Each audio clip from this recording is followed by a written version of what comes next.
বিসমিল্লাহির রহমানির রহিম। আজকে আমরা শিখব মাংসে ইনজেকশন দেওয়ার সঠিক নিয়ম। প্রথমে আমাদের যা করতে হবে, আমাদের ইনজেকশনটা রেডি করে নিতে হবে।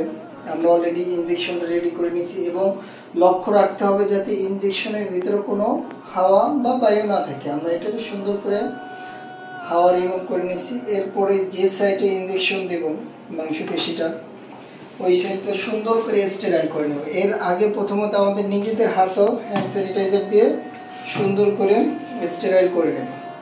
তারপরে পেশেন্টের যে সাইডে, হাতের ডান হাত হোক বা বাম হাত হোক, যে হাতে আমরা ইনজেকশন দেবো ওই সাইডটা সুন্দর করে অ্যালকোহল প্যাড হোক বা হেক্সিসল দিয়ে আমরা সুন্দর করে মুছে নেব। এরপরে এই জায়গাটায় আমরা হাত লাগাবো না, সুন্দর করে, এবং ইনজেকশন দেওয়ার আগে যাতে এই জায়গা প্রপার জীবাণুমুক্ত হয়েছে এটা আমাদের ইনশিওর করতে হবে। তারপরে আমরা মাংসে ইনজেকশন দেওয়ার জন্য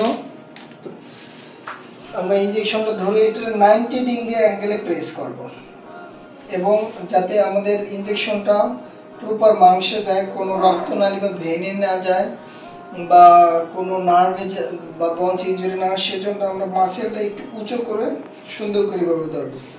তারপরে 90 ডিগ্রি অ্যাঙ্গেলে প্রেস করব। 90 ডিগ্রি অ্যাঙ্গেলে প্রেস করার পর আমরা একটু পুশ ব্যাক করে দেখব ব্লাড আসে কিনা। পুশ ব্যাক করে কোনো ব্লাড আসে না, তার মানে মাংস আছে। এরপরে আমরা আস্তে করে দিয়ে দেব। এখানে যদি আমরা ভ্যাকসিন দেই তাহলে ভ্যাকসিন দিলে ডলবো না, এছাড়া যদি অন্য কোনো ইনজেকশন ব্যবহার করি তাহলে আমরা ওইগুলো ডলা দেবো। এটা আমরা ভ্যাকসিন দিছি এই জন্য আমরা কোনো ডলাডলি করব না। দেওয়ার পরে জাস্ট খালি ব্লাড আসলে আস্তে করে এই জায়গায় ধরে পড়বো। এই জায়গায় যেহেতু ব্লাড আসছে না, কিছু করার প্রয়োজন। সবাইকে অসংখ্য ধন্যবাদ।